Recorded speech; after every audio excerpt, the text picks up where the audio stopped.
Stream is brought to you by Mr. Dirk. From casual wear to suits and formals, Mr. Dirk helps you find the perfect fit with the right look for any occasion.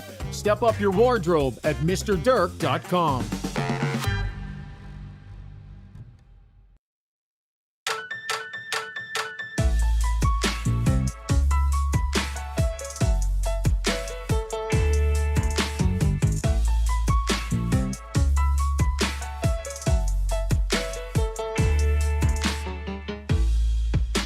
Was the night before Christmas and all over Oiler Nation. Yeah, how are you feeling, Oiler fan? What's tomorrow gonna look like? You gonna go big game hunting or just little stocking stuffers? Which way is it going to go? We're gonna break it all down for you tonight. With Struds and Brownie away, we're going to the bullpen, and the big guns are coming in relief. Oilers Radio Network invades got your back tonight. We got Stauf. We got Jack Michaels a little bit later on. We got Zuby at the controls at Growler Media World headquarters, and myself as well. Going to be a great show. So glad you're along for the ride. We are live on YouTube and on X. And as always, our show brought to you by our fabulous title sponsor, Play Alberta, the official gambling partner of all the major Alberta teams. Whoever you cheer for, Play Alberta is cheer you on. Bet on your favorites, get in on odds boosts, and make game time more interesting. Deposit today. Get a $50 free bet with the code GYB06. That is GYB06. Visit playalberta.ca. I am comfortable at home in my Adrenaline Diesel studio. If you need a part manufactured, replicated, or repaired, they have you covered with their brand new machine shop. Visit adrenalinediesel.ca. Twice in 1 month. What a got your back treat it is. Bob Stauffer joins us from the Oiler Radio Network, and we got Zuby as well. So, Bob, I got you and Jack on. Both of you had texted me tonight already insisting you get paid more than the other guy, FYI. Got that text from both of you. That is. I thought we were doing this for free. Like, what's going on here? Yeah, we're charitable endeavor here. Well, first of all, I must applaud you. You've got some great advertisers that obviously believe in your product. This doesn't happen without Zuby. So I'm doing my best Nick Saban here, where you sit there and defer to everybody else. You got it going on, Ryan. So to think that the Got Your Back podcast has become as popular as it has, in spite of the fact that you're the actual host of the show, shows you the caliber of guests that you're continuously able to get, which is what you used to tell me all the time back in the days of Total Sports, back in about 2006, 2007. Zuby, you gonna let him talk to me like that? Like, he needs to learn a little lesson here about we got each backs on this show. Well, that is true, but of course somebody has to step in when he's just filling the role. If Struddy usually beating you down, so he knows his job here in that window. Yeah. With Struddy gone, someone needs to pick up the hammer and bludgeon the host. So Bob will happily do that. And then there'll be no shortage of that coming up a little bit later on when Jack Michaels joins us as well. Give me a great show tonight. Bob, we're super glad to have you along on the eve of free agency. And I got a lot of questions for you. So we're going to get to our breakdown brought to you by the Alberta Ram dealers. Ram trucks continue to deliver with power, style, innovation. 2025 Ram 1500 featuring a bold new powertrain, redesigned exterior, and state-of-the-art technology. Check out the most awarded light-duty truck ever. See your Ram dealer today. All right, Bob, no place to start tonight other than Evan Bouchard and his contract extension, 4 years, $10.5 million. Outside the market and frankly inside the market, a little bit of sticker shock there for some people, Bob, and I have to be honest with you, that surprised me a little bit. I'm not sure what people thought this deal was going to look like, but I said 2 weeks ago the Oilers are going to be very happy with anything under $11 million, and though it's a shorter term deal, they get Evan Bouchard at a contract that I think is pretty close to market value when you look at that Dobson deal that got done the other day. Yeah, well, this is going to sound a little bit Jonas coming from me because, your viewers that are watching this right now, if they're familiar with my work, they know I've been a strong, supporter and advocate from Evans from day one. And I recall during the 2021 Scotia Bank North Division year, whatever year that was, or it was the Canada only division, and Dave Tippett and Jim Playfair were playing at that time, Caleb Jones and Ethan Bear ahead of Evan. And I just, Yeah. for the life of me, it just did not make sense. It did not make sense because Evan was represented by Wasserman, the same agency that had Connor McDavid. Of course, Dave Gagne had Evan, but at the end of the day, the man that oversaw Wasserman from a hockey perspective was Jeff Jackson, Connor's agent. And I remember the one day we were, Ryan, you were there, because we were the only ones allowed in the building at that time, but they were having a practice and they were skating around, and Bouch had been scratched for like 3 or 4 games in a row. Yeah. And Connor literally skated with him like for a lap and a half or 2 around the ice. And all I could think of is this is not, to me, it didn't make sense that a 4th and 5th round draft choice that I saw were going to top out as 3rd pairing guys, neither of which are full-time NHL players right now, we're playing ahead of Evan. Like, I've always believed in Evan. And so, and you know, I will share this with you. We have Brian Lawton on our show. Brian's the former GM of the Tampa Bay Lightning.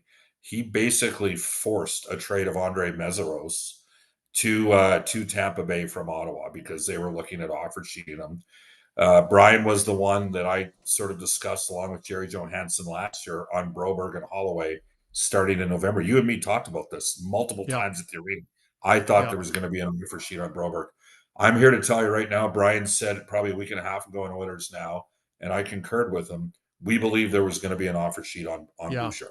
Okay. Well, there's something in the timing today too, Bob. Like the fact that they just got it signed, got it done ahead of free agency, boom, locked it up, right? Because if there were no fears of that and there's an agreement in principle and you're kind of sure, they didn't take any chances. They could have done themselves some favors by not having that money on the books tomorrow, but you just get it done, you lock it down, and it is what it is. And when I think of the top 3 players on one team between McDavid, Draisaitl, and Bouchard, that can match up against any team in the NHL. Now that Colorado's traded Rantanen, they're not as good as Edmonton. When they had, you know, McKinnon, Rantanen, and Makar, it's pretty good. Formidable. Right? It's formidable. But they don't have Rantanen anymore. They made that decision. And, you know, obviously we're going to wait and see what happens with McDavid. And I don't think it's going to be an 8-year deal. But I do think he'll re-sign. So I'm 100% sure he's going to re-sign some form of extension. But I'm with you. I thought it was important that they got Evan done. The fact that Evan took on penalty killing minutes this year in the playoffs, right? Like people would always, and I think they need, like, I think there's a little bit of a test when it comes to understanding Bouchard. Like defensemen that play the most minutes, that have the puck do the work, the perfect play doesn't always get made. And sometimes there's, you know, he reminds me a bit of Larry Murphy. And Larry Murphy was booed out of Toronto and went on to win 2 more Stanley Cups with the Detroit Red Wings, right? So Larry Murphy played 1,600 games in the NHL and had 1,200 points. Bouchard, as you know, Ryan, the last 3 years has led the playoffs in D scoring all 3 years. He's the 3rd highest scoring defenseman over the last 2 years.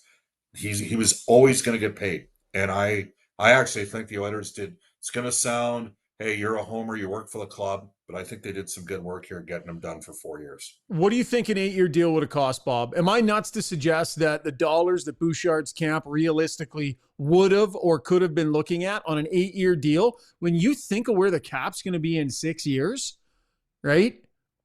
I don't think $12 million would have been out of the realms of possibility for what they'd be asking for on an 8-year deal. Could have been $100 million deal. Yeah. That's $12.5 million. $12.5 million. And, you know, the other thing that people have to remember is had there been an offer sheet, it doesn't help the Oilers this year because by the time it comes in, you can't spend, right? Like, you'd be sitting there, you get back 4 number ones. It would have been handcuffed. Right? Yeah. You would have been handcuffed. So can we agree on this on Bouchard's play? Because people were frustrated during the regular season this year, Bob, when Evan Bouchard showed the world what he was capable of defensively last year in the playoffs. Then he came back and some of that defensive prowess wasn't there for most of the regular season. He regained it again during the playoffs. And that's when, for me, it was, you're paying him all day long. When he does that back-to-back playoffs, you don't worry about the regular season so much. But can we agree on this, Bob? A fair expectation for Evan Bouchard during the regular season. It's not going to be, he's not going to be the perfect player. There's still going to be the ugly boo-boos. but I would like to just see a little bit more sense of urgency in big moments in games. Don't have the Bouchard lapses in big moments in regular season games. I think that's a fair expectation to say, dial it into closer to playoff level in some of the bigger regular season moments. Fair? Sure. I also think he'll improve as a player still. Yeah. Like, I think he's right in the wheelhouse. Like, he's going to be, 26, 27, 28, 29 during the duration of this deal. I'm really confident in Evan. He's a great athlete. Me too.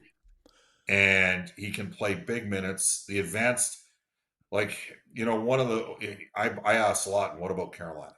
Like, they just, think about it. Burns and Orlov came off the books. That's a combined $12 million. Carolina is a heavy analytics-driven team with Eric Tulsky and Tyler Dello there. Name another guy out there of Bouchard's ilk that has a sort of puck possession. He's basically been between 57 and 60% expected goals for the last 3 years. And this year, he was better away in the playoffs from Ekholm than he was when he was with them. Like, it's no longer Ekholm adventures in babysitting with Bouchard. Bouchard has grown a bit. And I got to circle back to the penalty killing. That's big. Especially once Emerson got taken out of the mix, because Emerson was the team's probably the third best penalty killer. And I expect Emerson to play 2/3 of the games next year and Stetcher to play the other third, right? Like those. I mean, I don't know if you saw the Athletic breakdown positionally, Ryan, but they rated Edmonton centers #1 in the league because they have McDavid and Draisaitl, and they rated Edmonton's defense on paper the best defense in the NHL. Without a need, I was I think Dom Lucian does some pretty good work, and I understand his template, and part of that is because I think they look at what Ekholm and Bouchard can do together, and I think we'll eventually see Nurse and Wallman together, and then you'll have Kulak sort of alternating with Emerson and Stetcher, and they literally said the Oilers don't need to do anything with their D. And I don't expect they will. Yeah, well, I mean, really, they've got 8 guys on one ways. They still got Josh Brown. Okay, I want to get through lots of stuff with you, Bob. So I won't call it rapid fire, but I'll call it quicker fire than what we're normally used to, because you always have lots of great points to make on these things. But I want to dial it in because there's lots to get to. I have a question to you about the Oilers' strategy as it relates to their cap. So we all go onto Hart Levine's site, Puckpedia. He does a magnificent job. It's just phenomenal, especially at this time of year. But anybody that goes on to Puckpedia and looks at Hart's page on the Oilers right now, you can see that there's 500 and change in cap space. Now, if you have Tomasek down, he's got 550.8 in cap space. If you consider Tomasek down, if you consider Jones down, you could squeeze that to like 2.65 million, give or take, heading into tomorrow. Now, we all believe that Arvidsson is going to get traded. Will they try and trade Henrique? Potentially. That would be my gut. But Bob, what can their strategy be tomorrow morning from the word go, considering their cap situation? Do they have to move the money before they can start making these deals? I know they can go over 10%, which is 9 million or so. But is that dangerous to do if you have not yet executed the trades to clear up the space? What should we expect? How aggressive can they be if they don't get these deals done? So I handicapped it about 4 days ago that I thought that Arvidsson would probably go July 3rd, 4th, and 5th. I now think he's going to go 1st or 2nd. Okay, I think that Stan Bowman's going to be able to trade Victor Arvidsson fairly, within 40 hours. That's my guess. Just in terms of what I'm sort of hearing already, there's some teams that are recognizing, well, there's some pretty good players that are already off. Maybe somebody was looking at Mitch Marner. Yeah. Probably just Vegas, but right? Maybe somebody was looking potentially at Patrick Kane. There's 2 guys there. So I will say to you that I think Arvidsson, I would not surprise me if we had a resolution on Arvidsson within 48 hours. And now you're having a different conversation. That's okay, $4 million. But with that said, Bob, is that a deal that you take and you put in your hip pocket that you can depend on? And so now all of a sudden you're going out there spending money. Because if the Oilers get aggressive tomorrow and do some big game hunting, let's just say they do, teams are going to know that they're over the cap. And now all of a sudden, does that Arvidsson deal get harder to execute? You know, do you have to have a guarantee? I think you'll see Arvidsson move within 48 hours. That's my guess. Okay.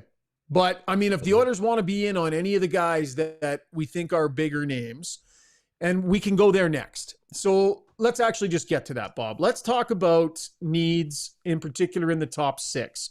We hear Brock Besser's name being floated around out there. I don't know how the Oilers get to 7 or 8 million in an unrestricted free agent. I just don't see a pathway to that is clear or makes sense to me.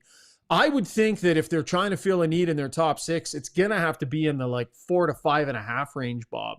And that these bigger names that are out there, I don't see how they get in there.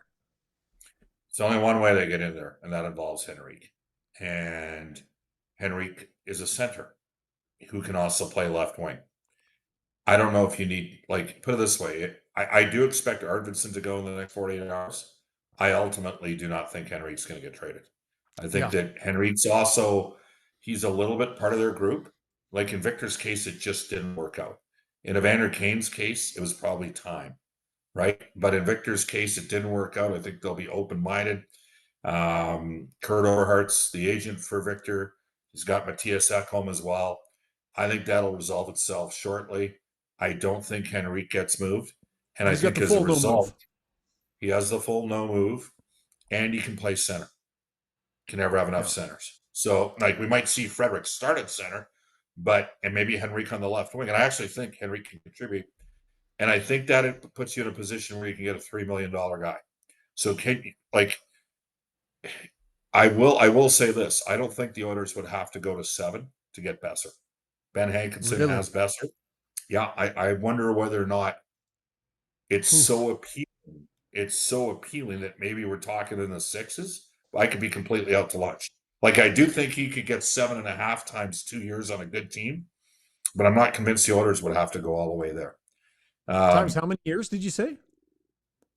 I could see it. I could see a good team offering him $7.5 million times 2. Why would he do a short-term deal? Because he might try to hit the home run if he places himself on a team with a couple really good offensive centermen. Okay, so maybe he drives some more numbers, and maybe we see. Now, you might turn around if you're Ben Hankinson, his rep, and sit there and say, well, I can get $40 million over at 5 years, $8 million a year. Some people think that's where Vancouver was at. They were discussing that sort of range at one time with him. Yeah. So, like, he's from Minnesota. It sort of might be. That's why I found the move today interesting with them getting Tarasenko. Right, they took that $4.75 million cap hit from Detroit. But anyways, here's the thing. I think Arvidsson's going fairly quickly. I don't think Henrique's going to go. I think you can make an argument that Henrique's a little bit of a glue guy and a swing guy for them. Sure. And that means you're swimming in the $3 million range on a guy. So can you find a guy at $3 million who might be able to get 4 and 4.5 somewhere else, but you can convince to come in at 3 and do something with your team at 3? I don't know if that's a possibility or not. I'm not even sure. Yeah, so let's take a quick look, Bob, at guys that might be potential. So if I'm looking for a winger for Leon Draisaitl, I want to see 20 goals, right? I want to see 20. I want to see a guy that's been in and around that range, has shown he can do that. And can move the dial next to Draisaitl, maybe even a little bit more. The list here, I mean, Besser's right at the top right now with Marner off of it. I don't believe Suter is the right fit out of Vancouver. Probably gets redone, I would think. Nick Ehlers is another a big name that's out there, but I think the dollar he's gonna get in the 6s. He'll get 6s or in the 7s. So other guys, Bob, I'm just talking other guys. I'm going to throw some names at you. Jack Roslovic, 22 goals with the Carolina Hurricanes. And from a speed standpoint, I took a look. He's in the 85th percentile as far as speed bursts over 20 or whatever it is at that NHL edge. So the speed is decent.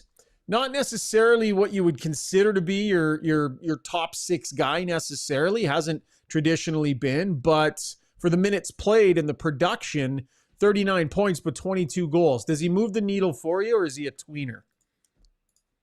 He's decent. He's a decent middle six forward. Decent.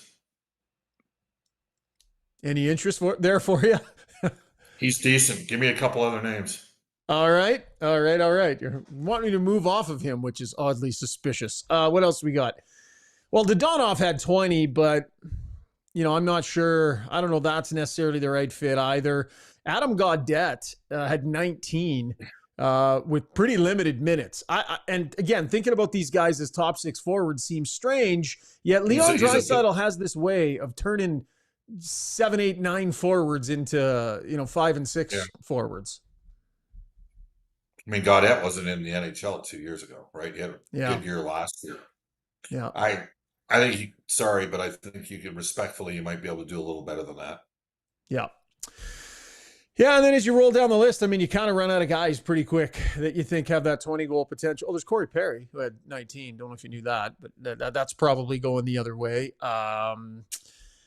Yeah, and then really, you kind of run out there. I mean, Victor Olofsson had 15 in 56 games. So you wonder with some more ice time and opportunity. But again, Bob, they've had enough of third-line players auditioning in the top six. Like, got to get someone that has a really good chance to stay there for it to be worth it, don't you think? Yeah. Is there anybody else? I don't know. Am I missing someone? You tell me. You got this smirk on your face like I'm forgetting someone. Well, so they signed Frederick. Yeah. Okay. Alain Waugh client. Yep. They signed Philp. Alain Waugh client. I think he has Mangiapane. Yeah, Mangiapane. There you go. There's a guy 14 goals. Now, right? But what did he have like 3 years ago? Yeah. So he had good like year. a 35. He had like a 35 goal season for the Flames. And then the last 3 years is I think he made $5.8 million last year for Washington. Now I don't know where he's going to come in at. Like, do I think somebody would somebody pay him 4 to 4.5? Yeah, I could see somebody paying him 4 to 4.5. I think he's probably a little better all-around player than Olofsson. And I think he's a little bit more proven consistently, even though he's had the wide variance in goals scored than a guy like Roslovic. Mm-hmm. So that's just the one guy. And I'm thinking of off the top of my head and maybe it's because I just respected him because he was a pain in the ass when he played for Calgary. They had that one great year, obviously, when the Oilers beat him in the playoffs. But he was, him and Bennett. So they always kind of played well against Edmonton. It was hard not to, I never really understood the Bennett trade, right? So I wonder a bit about him. And I don't know if that's, if you have Henrique on the team, you're probably looking at 3, right? Do you even go there? You asked me about how they would do it. I mean, I might make an argument that they might. I've mentioned Brett Leeson didn't get qualified today by Anaheim. He's strictly a fourth line right wing for me, but yeah, you're nibbling around the edges here now. You're nibbling around the edges. Now I'm talking about a guy that's 800,000 to $1 million. Yeah, that's a different conversation. I'm talking about skating someone around next to 29. Yeah. No, and that's fair. And the other option is you play Nugent Hopkins with 29 and play 19, Henrique up with McDavid and Hyman. Because the one thing about Henrique is he'll go to the front of the net, right? And give Frederick an opportunity to play center. Does it not strike you, though, that they've never really tried that? I mean, even when they wanted Nugent Hopkins at third line center, they've never spent any prolonged time with Henrique next to either of those guys. Yeah. Doesn't that tell you what the coach thinks about that? I'm trying to recall against LA in the playoffs 2 years ago. I think Henrique was playing left wing with McDavid. He did a little bit? Okay. And then I thought he got banged up, but he even scored a little bit. So, do you go and I guess the question is, I don't know if you can get in on Besser. I don't even know if you can get in on Mangiapane. Maybe Alain Waugh sitting there and he's got 4.5 or 5 million for him. I don't know who's got Roslovic, to be honest with you. But I just Claude Lemieux. Funny. Yeah, Claude Lemieux has him. Yeah. Okay, that's interesting. Yeah. Guy, because he's done some work with Rich over the years too, right? Rich Winter. At one time, they partnered a little bit there. Rich Winter used to have Andrew Mangiapane, by the way. Yeah. So how about trade, Bob? How about trade? What about getting a little bit creative and seeing if you can find a guy, a 30-goal guy, for under $5.5 million? It'll cost you some assets, maybe some futures, with some time left on his deal that you can bring in and skate next to Draisaitl. Okay, now you got the right smile on your face. So do you have somebody that you're going to suggest? Yeah. And I'll be honest with you. I was sitting on the phone with Jack the other day. We were kind of shooting the shit back and forth, and he just threw this name out there. So I'm not going to claim like it's my idea, but I sort of thought about it a little bit and looked into it a little bit. I imagine they're probably in selling mode right now, but how about Brian Rust?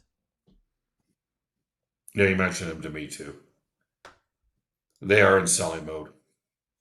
They are. I mean, he's got a little too much time left on his deal, and he's 33, I think. I think he's got 3 years left, and he's 33 already, which is a little easy. What did Stan say? We need to get younger and faster. Does Russ do that? No, he does not. Now, he does not get you younger and faster. By the way, where did Russ? Can you look up where Russ played college on the fly? I think there might be. That. Zuby can grab that. Okay, Bobby, I'm going to throw another name at you. There was a report that they were selling this guy last week, although some are saying it's not true. But again, it gets into that Besser price range. What about Troy Terry out of Anaheim? Pay a bit of a price, get him to eat 1.5 on it, and get his number down a little bit. I'm literally just making stuff up here. This is not stuff I've heard. This is not stuff. If you're trying to find guys of that ilk to play next to Leon who would legit be top 6 guys. Well, you know who would all love these names around. I mean, what's that?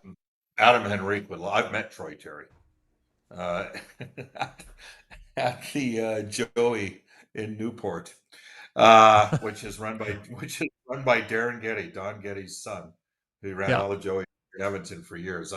If you ever been there, you got to go there. I know we took Spec and Cam there a couple times. You've never seen a place like this place. There's the Moxies in Dallas, and you're like, wow, that's the Moxies. And then there's the Joey in Newport Beach, and you're like, wow. And anyways, I met Troy Terry there. He's quite a charming fellow. Did we get a school for Russ? Was it Notre Dame? Notre Dame. Sorry, Zuby. Yep. Yeah, it was Notre Dame. Zuby grabbed it? Notre Dame. There you go. Notre Dame. Well, you know, it was a Notre Dame grad, right? Stan Bowman. Oh, there you go. For useless, superfluous information. There you go. Yeah, you're full of that, Bob. I listen to your show all the time. You're full of that. You're the only one. Okay, lastly, and then we'll let you go here because we're getting deep into this. Goaltending. It took you this long. Well, I mean, we had other stuff. Bouchard and free agency tomorrow. Yeah. Like, Bob, do Oiler fans need to start prepping themselves for the idea that to start the season, it may well be Calvin Pickard and may well be Stuart Skinner together with an eye on maybe fixing it later on in the year if the opportunity presents itself, if they need to. Maybe, and again, I don't take saying these things lightly because I respect all these guys and they're feeding their families with their jobs. So, but potentially a new voice for them at the goaltending position, for the goaltending coach. Is that enough change that makes you think, well, let's see. And should Oiler fan be prepping themselves for that, or do you think we're seeing change come? I don't think change is out of the realm of possibilities. I think it's hard to do. That's what I would say. Okay, like, could I see a change of the goalie coach? Yeah, I could. Do I think that Dustin? I can tell you right now that Todd McClellan and Dave Tippett both thought Dustin Schwartz was a really good goalie coach. So yeah, that's two guys with very different coaching philosophies. Todd's more offensive than Tip is, and they both like Dustin. So could I see a change there? Yeah, I could. Though you can make an argument this team just went to the 6th and 7th game of the Stanley Cup final. I think a lot of things worked against Edmonton in Game 5 and Game 6, and really from Game 3 on in the series. And sometimes maybe you don't have to. I do wonder at times whether or not the team overreacted a bit last year, losing in 7 to Florida, right? Like maybe they lost a little bit too much team speed and pace. And frankly, maybe the Oilers overachieved in the playoffs this year, but the coach or the manager did a real good job upgrading the defense. Like he saved their ass when he went out and got Wallman and Klingberg. So Klingberg. But big picture though, Bobby, it is tough to ignore the playoff save percentage. Just the overall numbers. It's hard to ignore that. Can't. So do I think all options are fair to discuss. Yeah. That's what I would say. I just know how hard it is at this. And people say, well, are you trading for John Gibson? I'm not sure John Gibson at this stage in his career is demonstratively better than Stuart Skinner. And Stuart Skinner's 2.6 million. So I don't know what Stan's going to do there. The funny thing is, some people said, well, get a better 1B to Skinner. How can you argue with the season that Cal Pickard had the last 2 years? You're not going to get a better backup at $1 million. Like, you're not. The guy can win you 20 games. He's a glue guy in the room. Everybody loves him. He can go in and play playoff games for you if you need it. $1 million. Like, they don't need to change the backup situation. Either they get someone that can come in and communicate differently to Stuart and push him to improve some of the weaker technical aspects. But as much of like goaltending is kind of the position, Ryan, I know the least about. And what I would say to you is I think it's the position that you require the greatest, mental strength and discipline. And as much as we can look at the technical side of things, I also think there's a little bit of a gamesmanship aspect that's got to grow for Stuart, but he's still only 26. So I say to answer your question, all bets are off. Absolutely everything should be explored, and I completely understand it. And I bet you everybody that's around the goaltending department with the team gets that as well, Ryan. Yeah. All right. A few people brought this up, Schauger, Isaac Howard, with the situation there in Tampa Bay. Maybe that's not a consideration at all for the Oilers, but lots of people asking about it. Any thoughts on that stuff? Well, I think you have to take Stan Bowman at his word when he said he wanted to get younger and faster. I personally, I'm going to defer to the real Bob father, and that's Bob McKenzie. And he said the Oilers were in on Isaac Howard. That's enough for me. I believe Edmonton's in on Isaac Howard. I also don't think that Julian Breezeball wants to give Isaac Howard away. I wonder whether or not the play for Tampa is to see who strikes out, doesn't get to their goals in free agency, and see if they can create a little bit of a mechanism to get a better asset in return for Isaac Howard. I understand why Isaac Howard's camp would be reluctant to sign in Tampa Bay. Ryan, they've got a lot of wingers under contract. There's some guys in the way. And if you look at Edmonton, we've discussed the second line left wing and a guy fitting in there. And Isaac Howard, there's a pathway for him. So, but I believe there would be a fair amount of competition. Bob, we plowed through a ton of stuff. That was fantastic content, like I knew it would be, buddy. What timeline are you running tomorrow on your Free Agent Frenzy show? 11 to 2. 11 to 2 o'clock over on 880 Chad. And it'll be Bob and the whole cast of characters over there. I'll be tuned in. I'll be sitting at the rink listening. We'll be upstairs. We'll be in the press box. You come by and say hi if you want. Bring a shot of Bailey's. Sounds good, buddy. Thanks, Bob. Appreciate this, my friend. Thank you very much. See you guys. All right. That is Bob Stauffer from the Oilers Radio Network. He'll be all over free agency, as always, tomorrow. Great segment. That was our breakdown brought to you by the Alberta Ram Dealers. Quick break. When we come back, we'll hear a little about what Stan Bowman had to say the other day. And then Jack Michaels joining us as well shortly here on Got Your Back, presented by Play Alberta. See you, Bobby. See ya. With over 18 years in the industry, Kelly Zaretsky and her team at Blue Summit Accounting deliver client-focused solutions and financial guidance for success in a simple and comfortable way. Whether it's for corporate or personal needs, Blue Summit Accounting can help with taxes, estate planning, financial services, bookkeeping, and more. Get in touch today. Email bluesummitacct@gmail.com or call 780-416-9662. So at Timberhouse, our guiding philosophy is naturally inspired living. We believe that through design, we can solve problems and enhance people's lives. We follow biophilic design principles in all of our builds to incorporate natural materials, natural light, to enhance all the spaces in a home. When you have your space perfectly reflect who you are and what you value, and it's made well, we think that that just leads to better living.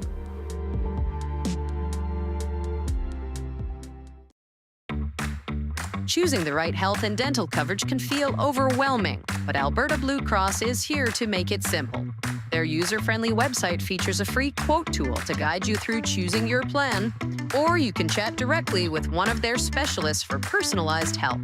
Every plan includes access to personal, nutritional, and financial counseling at no extra cost.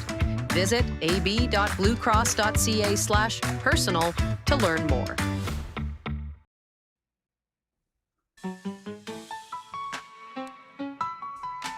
All right, let's keep it rolling with takeaways brought to you by Horizon Ag and Turf. Great golf starts with a great turf, and great turf starts with John Deere equipment. Trust them to help you get the perfect cut every time, whether you're looking for a residential mower or the precision cut from tee to green. Visit Horizon Ag and Turf, your local John Deere dealer. All right, Zuby, we should also mention a couple of other deals that the Oilers did manage to get done today. So they grab Kasperi Kapanen on a 1-year deal. And, some people sort of, they looked a little bit at the number and thought, couldn't it have been league minimum? Why not this? Why not that? I was actually, I was reasonably okay with the number that they gave Kapanen. I mean, you think he had a half point a game in the playoffs. Zuby was at 6 points in 12 games that he played. Ends up getting $1.3 million. He's a bigger body, can kill some penalties, can play physical. He's got some experience. And so when you look at what, some guys are getting, like Tomaszek's never been around the league and is coming in at 1.2. So I wasn't super surprised at that one. And then Noah Philp takes less than his qualifying offer would have been. A nice sign from him that he understands where he's at. By taking less and coming in at league minimum, he makes it much easier for the Oilers to keep him on the roster. So what do you think of those two signings today? I'm happy with both. I'm glad to see Kapanen back, and that obviously he wanted to be here, and they made it a priority to get it done before he went to free agency. Yeah, I think I would have liked it even better at $1 million, same as last year. But I mean, of course, we're right in the muck here of how tight it all is. It doesn't seem outrageous to me. He had a great playoff, and I like. His regular season was a little bit more up and down, but certainly he contributed and he was noticeable at times, maybe just not as consistently as you'd hope. You're fine with him on your fourth line at that money, but he's also a guy when he's playing well, you can play up if you need to. And he makes you faster. And he is a good hitter. When he decides he wants to get physical, technically he might be the best technical hitter they have. He understands timing. He understands how to use, his forward momentum. He's an excellent hitter. So it leaves a little to be desired night out during the regular season. Far from the perfect player, but a reasonable dollar figure there. Want to get to some sound from the Weiss Johnson soundbox here from Stan Bowman, because he did talk about some of these things that Stauf and I just went over. So it's brought to you by Weiss Johnson Heating and Air Conditioning. The summer weather has arrived. If you don't have the AC up and running yet, don't wait. Your home comfort specialists will ask you to give them a call so they can help you enjoy your summer with a brand new AC unit, specializing in servicing your existing mechanical system or installing new ones. Visit Weiss-Johnson.com today. So, top 6. Bob and I just jingle. Had to bring that out while I figure out this other thing. While you figure out the shot, because we don't have Bob. Yeah. And we don't have Zuby on the screen. That's okay. There you are. Stan Bowman talking about, sorry about that, by the way, Weiss Johnson. Stan Bowman talking about potential top 6 addition and why it can be a little bit tricky to do. For the very reason Bob and I just discussed. How do you know? How do you know that a guy that looks like he's ready to be a top 6 forward or was in another spot is going to be when he comes to your team? Be wary of those tweeners, because the Oilers got bit by a couple of top 6 tweeners this year. Here's Bowman. The hardest part in all this is just the fit, because sometimes players have great years elsewhere, and for whatever reason, it just doesn't gel with your group. And that's kind of what happened this past season. I think there were hopes for Skinner and Harvey to be those guys, and they've had really good careers. It just, for whatever reason, didn't come together here with the mixture, or the way that certain players play, or the style that they play might not mesh. And you're never going to know that until you give it a chance. So that's always a challenge when you look at a player who's got good stats elsewhere and you assume they'll do that here. Maybe they won't. So those are all things that you try to mitigate that. as much as you can by, planning and doing a deep dive. But when it comes down to it, you never know until they get in training camp and you see how they combine with your group. Now on the potential to go big game hunting. Never want to rule anything out, but I think if you set that as the objective, then sometimes you're chasing something that doesn't ultimately make sense. So we're not opposed to that. I mean, we're going to do our work. We've been planning with our group internally, and once we get to July 1st, we can officially talk to free agents. We're gonna do that, certainly. But it's all a function of how much cap space you have, what the term on the deal is, all those things. But not opposed to bringing in like a big name player, but I would say we're not looking at it like we have to do that. You have to sort of take it as it comes and see what makes the most sense.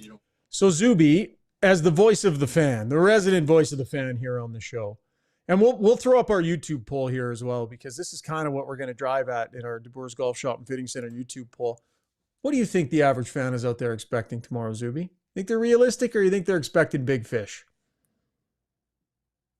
Well, if I'm going to base it off the chat, I think people are pretty realistic looking at what's available without some more money going out the door.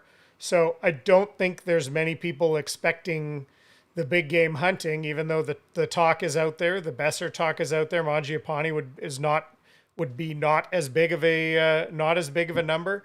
I don't know. It seems to me like people are pretty realistic that there have to be some other move. If it's maybe assumed that Arvidsson's out the door, but there don't seem to be too many other players in that same type of assumption. So I think people are pretty realistic that just the dollars don't seem to be there.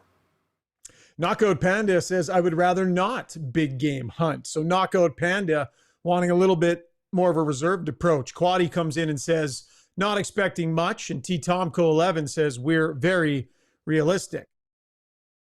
It's going to be fascinating. And, that Arvidsson trade, if they've got it in the hopper and they're good to go on that, I don't know if we'll see it before the opening of free agency, but that definitely opens up a whole other world of opportunity. Zuby, let's get to our YouTube poll, brought to you by DeBoer's Golf Shop and Fitting Center. Golf season is in full swing, so are your clubs cutting it, or do you need a little upgrade? Locally owned and operated, DeBoer's Golf's been in business over 25 years. They're ready to help you play better golf. Visit them on the corner of 53rd Ave and 99th Street, or at DeBoersGolf.com. What do we got tonight, buddy? Tonight we said, what do you, the fan, the stream, consider the Oilers must do in free agency? The choices are goaltending help, top six forward, and maybe I won't even tell the other two because they're getting crushed at the moment. But the other two are fourth line center or other. Put it in the comments, I said. Yes. It's a runaway of 1-2, so people are divided there, but pretty firmly in the corner of those first two options. And with good reason, I think. Yeah, can't wait to get some of Jack's thoughts on which way the Oilers may go and what he would view as the priority level, given the cap situation that they're in. Again, Jack Michaels is going to be joining us here very, very shortly. All right, one last trip to the Weiss Johnson Soundbox. Everybody's always mad about the no trades. Zuby, how often do people bitch and complain about the no trades on the stream? It's all the time, right? So understand, I asked this question for you. For you on the stream, for you Oiler fan that's out there frustrated about the no movement clauses that are given out during his availability the other day, I flat out asked him, what is your philosophy on giving these no trades out to Stan Bowman? I think sometimes those clauses get a little bit, they get a lot of attention, but trade deadline. They do. Yeah, that's true. But also, I think so. It certainly it's easier if you don't have them. But I think you have to have a good relationship with your player. And at the end of the day, if a player's not in a role where he's really sees himself and likes it, then typically they want to find another spot anyway. So I think having more flexibility is always better. But when you're negotiating with free agents, that's one of the points you can negotiate on. And certainly if you're going to give it out, you hope to maybe not give it up for the duration of the deal. Usually if you're signing a long-term deal, the first couple of years, they're going to be there. And that's going to be something you're going to have to give. Maybe more in the tail end, you can get a little more flexibility. All right, there you go. Detailed answer from the general manager on no trades. I mean, it's obvious. It's a negotiating chip. Players push for it. And ideally, Zuby, you wouldn't have bottom six players that are locked in for multiple years in their early 30s. Yes. I don't know. It seems to me it's very rare that the no trade, the full no trade gets flexed the way Mitch Marner apparently did it this year. I mean, I understand what the players are getting out of them, but very few of them have proven to be unget-outable of whatever there's a better word for that. But it seems like that it's more of seems like a trade chip or a bargaining chip for the players down the road for when I get moved. I just want to have a little bit more control over that. A shot. Yeah, for sure. Well, we'll see. Right, like Adam Henrique's a good example here. I think in a perfect world, if the Oilers have the chance to move Adam Henrique's number and have that space contribute to a top six forward for Draisaitl, I think they'd like to. But Adam Henrique and his agent, Joe Resnick, they earned that. Adam Henrique earned that. They negotiated that. He has every right to stay here, and he's a good player, and I think he's well liked in the room. I don't think it's an issue if Adam Henrique sticks around. But another example of a player that got one, who maybe will exercise it and ends up staying part of the Oilers. Anyways, wanted to ask that question for the folks out there. That was our takeaways segment, brought to you by our good friends over at Horizon Ag and Turf. Zuby, one more thing before we roll into our segment with Jack Michaels. Let's get to our relentless player of the day, brought to you by UCAN Youth Services. If you're looking to hire entry-level staff for your company, UCAN Youth Services trains youth in pre-employment skills to get them ready, willing, and able to join your team. Check them out at ucan.ca for more information. I asked you if you had any ideas for this, and you dropped an absolute beauty in there, buddy. So I'm going to let you, the Oiler fan, give out this relentless player of the day to your legions of fellow Oiler fans. All right. Well, I guess really maybe it's for Joe Dokes on the stream. I thought the only person I could think of hockey related today anyway was Bill Zito, the general manager of the Florida Panthers, for somehow finding this way when it was, seemed to be claimed by everyone there's no way to bring these three pending UFAs back. And not only does he bring them all back, get them on long-term on some discount deals, he does it all before they even entertain deals from other teams. He gets it done before July 1st, before any of them even hit the open market. So he was relentless. I'm going to talk about this a tiny bit in brownie points as well, but certainly he was relentless in keeping that team together, this championship team together. And I don't know if the betting odds changed today, but I would imagine the Panthers still firmly at the top of near the top of the list. Wonder what they are over at Play Alberta. Aaron Ekblad, 8 years, $6.1 million on the cap, and Brad Marchand at 37, 6-year deal at $5.25 million. Don't tell me there's no tax advantage for the Florida Panthers and teams in those tax-free states.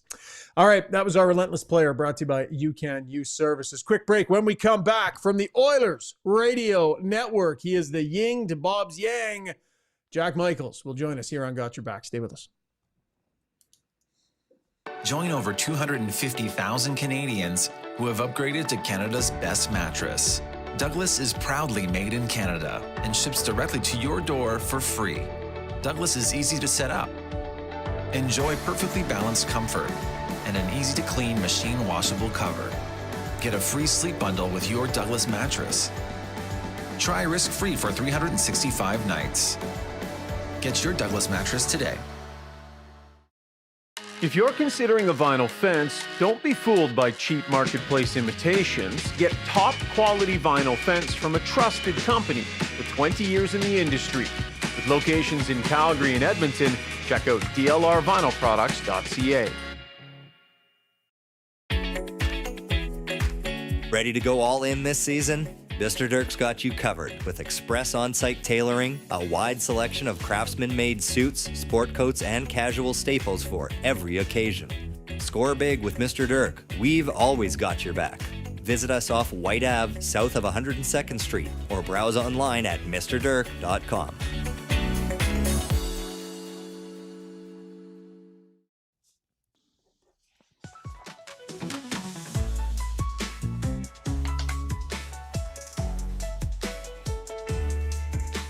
All people on the stream are fired up.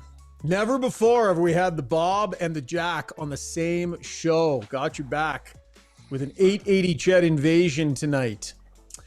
Thrilled to join us once again, I'm sure, is my good buddy and friend of the pod, Jack Michaels, fresh off what I could only say, Jack, is a pretty damn impressive round of golf that you had today, my friend. You were very eager to send me that scorecard today. That was a hell of a round, buddy. Well, I've sent you the other ones that are, a good 10 shots higher, too. So I'm an equal opportunist. But yes, I needed a little help today, but I also had a couple of I had both good and bad luck today. 84, Zuby. This guy threw an 84 out at Bellevue today. Like, you have fantastic. no idea how far he has come. A couple years ago, us golfing together, 90 would be a distant shot for him. 84 he throws out today. From the Blues. From the Blues. Hey, Zuby? Yeah, from the Blues. So someday. Yeah, no, we'll take it. I've trust me, I could blow up and shoot 20 strokes higher tomorrow. But I'll take it today. And I did not realize that Bob was going to be on as well. What is the occasion? Is it just the fact that both Struddy and Brownie are MIA or what? Yeah, well, both Struddy and Brownie are gone. And I was thinking who would be great to have on the show with free agency tomorrow. Bob's generally reasonably tapped in, and every once in a while he'll drop one of those little Bob hints where you just kind of know. I'm not sure. Did he do that, Zuby? Was that a Bob hint on Roslovic or no? I feel like that was a bit I of a don't Bob know him hint. well. You know him better than I do. He was really like, cold move on on. talking about it. He was like, who else? He wanted me to move off of Roslovic really quickly, Jack, which sort of, I don't know. I read something into that. Okay. That's interesting. The well-traveled Jack Roslovic. Yeah, exactly. That's interesting. We've talked about different sort of names and different sort of guys that could fit into this Edmonton lineup. It is intriguing.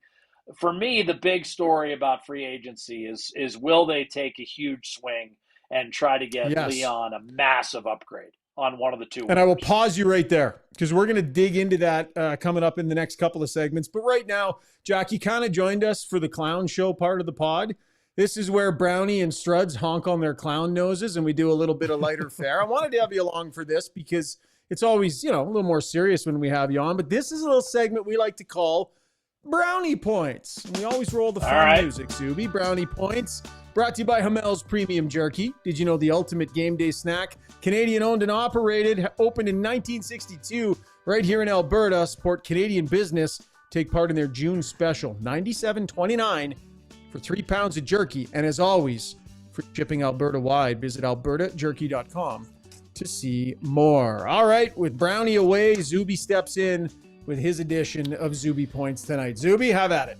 All right, and I'm not just going to give however many brownie points Bouchard got in his contract. Those would be easy brownie points to give away. So put some thought into it. I'm going to mix it up a little bit. I am giving away 144 tax-free brownie points to the Florida Panthers, representing the $144 million they just gave out to Sam Bennett, Brad Marchand, and Aaron Ekblad from keeping them from going to free agency. Now, I'm not in the camp that thinks tax-free states have an advantage in creating a championship team, but based on the events of the last few days, it certainly does seem easier to keep them together, does it not?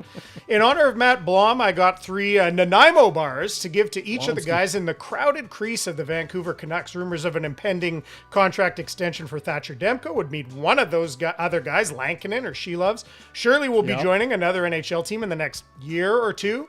Some question marks. Jack, Matt Blom is the lone Canucks fan we have on the pod. He's on the live stream every night, so that's Blommer. All right, fair enough. There has to be one. Yeah, so some question marks with those guys, but arguably 3 NHL caliber starters on one team. An embarrassment of riches and a problem that a few teams I can think of would like to have. Let's jump over to the draft. 95 brownie points for Roger McQueen 10th overall pick by the Anaheim Ducks, and as he shares the last name of a famous Disney character, Lightning McQueen, the club shuffled him over to Disneyland via helicopter for some fun and awkward photo ops. But the cool part of this is that he's announced now that he will don the number 95 as his jersey number, the same number that the race car Lightning McQueen has as his number. 8 brownie points, 2 Oilers draft pick, 223rd overall, second last pick in the entire draft. Green Bay USHL center Aiden Park. That 8 is for the 8 miles that he traveled from his house to be at the Peacock Theater on day 2 of the draft. He wasn't really expecting to be drafted. He only went on the first day to support his friend Riker Lee. So that's a pretty cool moment for him. And it still took him an hour and a half to get there. Yeah, I would imagine. I think that's probably erring on the cautious side. And I got 6 brownie points each for James Duthie, Darren Drager, Cheryl Pounder, Craig Button, Frankie Corrado, and a host of others, maybe the O-Dogs in there. They get 6 brownie points each, 1 for each hour of them hosting the Ehlers, Besser, Gavrikov, Allen sweepstakes tomorrow. Duthie had a very funny tweet about it earlier this evening about how most of the big UFAs are already gone off the board. Awesome crew over there. We will all watch anyway, and undoubtedly they'll have some surprises up their sleeves to keep us entertained. And those are my brownie points for June 30th. Well done. Well done tonight, Zuby. You put in a lot more effort than Brownie normally does. Jack, any commentary on the brownie points on the delivery? Well, I could just verify that anything Zuby did tonight would probably exceed what Brownie would do on a normal segment. You can always tell how long. Verify that. You can always tell how much time he put into it if he had time, because there'll be some nights he'll be like, I would like to give 97 brownie points to Connor McDavid. Or he'll be like, I'd like to give 14 brownie points to Matthias Ekholm.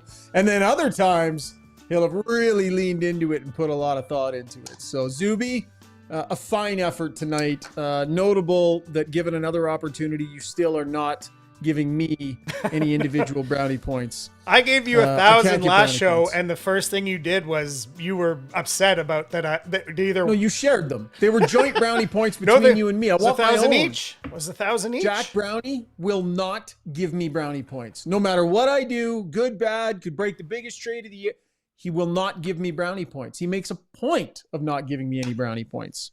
I'm trying to figure out what that other patch on Zuby's hat is. What is that hat from? Oh, that's the This is the Four Nations hat, actually. Oh, all right. I wasn't sure. It kind of, for a while there, it was looking like a cereal box type of hat, so I wasn't sure what was. No, I really like this hat. I got this. No, I like it too. Focused, Honestly. Jack.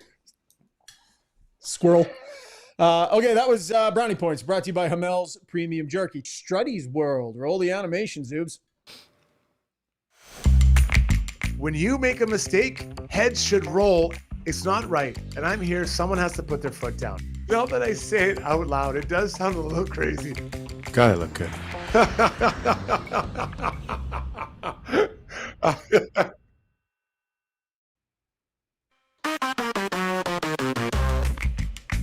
The big guy is away, but we still have a little Struddy's World action for you tonight, brought to you by DLR Vinyl Products. That's my brothers, right? Rob runs the branch in Calgary. Rick runs the branch here in Edmonton. And together, they are Alberta's #1 vinyl product supplier, offering top quality materials to build a fence or deck that will not rot, fade, or fall apart. Got one in my backyard. It's spectacular. Jack has had many. Diet and rum on the back deck. They can help set you up with all you need. Canadian owned and operated with locations in Calgary and Edmonton. Our topic for Struddy or Shogger's World tonight. Listen, we all need to be better to one another in certain situations. Certain situations where we know nobody's comfortable, nobody's happy right now, everybody's largely feeling the same. We all need to have an agreement. We're going to be better to one another. I like where this is going. Time for everybody to agree. There is never a reason to lean your seat back on a plane. Ever. There is never a need to do that to the person behind you, unless you're in first class and there's tons of room. But if you're flying in cattle, it is egregious of you to do. The limited space. We all know the airlines are squeezed for cash. We all know they've crammed us in there like sardines. It's gotten worse over the years. the consequences to the person behind you of you deciding you're going to lean back for 45, 50 minutes on a 3-hour flight and take a nap completely decimates the experience for the person behind you and forces them into the moral problem of, am I going to do that to the one behind me? Now, I got to be that guy just to get back to normal. I don't do it. I suck it up. The guy in front of me wants to lean back, throw my iPad off of the tray, knock over my ginger ale. I still refuse to lean back. And I think everybody else needs to come to the same determination. It is offside in coach under any circumstances to lean your bloody seat back. It's time for an understanding and change, gentlemen. Louis would be all over that. He agrees with you. Enough said. I mean, you've got the big man behind you. I try to upgrade whenever possible, so I don't have to deal with it. This was not the right Struddy's World for Jack. Flies around on a charter, gets fed crazy meals, and yeah. All right, well, flown coach first of all, enough, if though. someone does lean back and it's infringing me, I guarantee you that tray table is going to take a beating, because of course then the reverberatory effect on the person in front of me, usually they get the message. I love it, Schauger. If I could go back in time and give you brownie points for this Struddy's World, I would. But the rules of brownie points make it very clear that I make the rules. You're allowed to. How many do I get? Okay. I think it's a game time decision. I mean, it could depend on the day. If I'm tired or whatever, I'm leaning back. Don't do it, Jack. Don't be that guy. Don't be that guy. Don't do it. I mean, it just depends. Now, if it's a short flight, I'm good to go. I tend to sleep in an upright position anyways. I kind of do the arms folded and then shut myself down, because I certainly don't want to touch the person next to me. So I usually keep my arms folded so there's no, incidental contact that I don't want a part of. T. Tomko says, You're much are we nicer talking to free? the people. Did you notice that when we traveled together commercially? How you were kind of engaging, and did you see me say one word to anyone? No. You like head down, kept quiet, didn't look at anyone, didn't want to talk to anybody. I'm a man of the people, Jack. I'm a man of the people. Me and Gene Principe. I have no interest in where they're traveling, where they're from, what they're doing, what their dreams and aspirations are. I could not care less. Point A to point B, baby. Especially when I'm flying commercial. Yeah, that makes sense. What did T. Tomko have to say? He had a good one here. He basically said, are we talking free agency anymore? Or are you guys just going to keep yapping? Might be time for me to shut it down. Thanks, T. Tomko. We'll get back to it. I have to say, no, I think this is worthy of discussion. And I think you're bang on, Schauger, because you know what else? Thanks, everyone who's ever sat in a plane in the seat and reclined it, you know how much actual enjoyment you get out of those 4 degrees of going back. It's like next to nothing. It's way bigger imposition on the person behind you than it is enjoyment out of what you get out of it. So it's the seats shouldn't even recline. If they're how come they're making all these new planes coming out? Seats shouldn't even recline. It shouldn't even be a possibility. Shane Matheson Zuby says just sailed right off of D. Tomko's Christmas card list. I'll tell you that right now. Shane Matheson says if everyone leans back, at Zuby right now. If everyone leans back, it's all good, says Shane Matheson. That's the thing, Shane. Everybody's not going to. Everyone's not going to agree. We all need to just agree to stay upright. That was Struddy's World, brought to you by DLR Vinyl Products. Okay, we are going to talk lots of free agency. Our Taking a Lap segment is going to be dedicated to that, as well as our core adjustments. So that, and also, Jack's going to stick around for Ask Us Anything as well. So if you have any questions you want to ask Jack Michaels specifically, he's got some time tonight. He's here till the end. So stay with us here on Got Your Back. Still lots ahead. You're a scourge on society, Jack. Specializing in heavy-duty commercial truck powertrain repair, performance, tuning, and part sales, Adrenaline Diesel's professional team is ready to assist you with all of your needs, from the simplest oil changes to engine conversions, overhauls, and engine modifications. Featuring an all-new online parts store and machine shop to manufacture, replicate, or repair parts, visit adrenalinediesel.ca.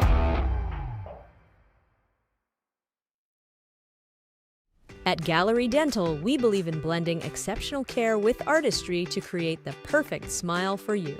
From routine cleanings to advanced cosmetic procedures, our team is dedicated to providing top-notch care in a relaxed and comfortable environment.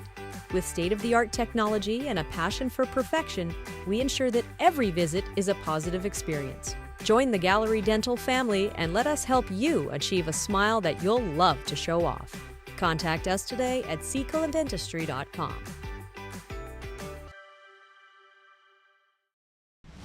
For over 60 years, Belvedere Golf and Country Club has delivered a high-quality membership experience to Edmonton and area. And now it's even better. Drainage and irrigation improvements in 2024 have taken course conditions to a new level. This commitment to long-term sustainability means exceptional playing conditions all season long. Belvedere's tee sheet availability is unmatched, so join now and experience golf the way it was meant to be played, on your schedule. Visit belvederegcc.com today.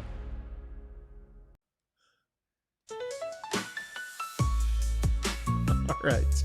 Yes, Jack and I both members out at Bellevue. Many around out there.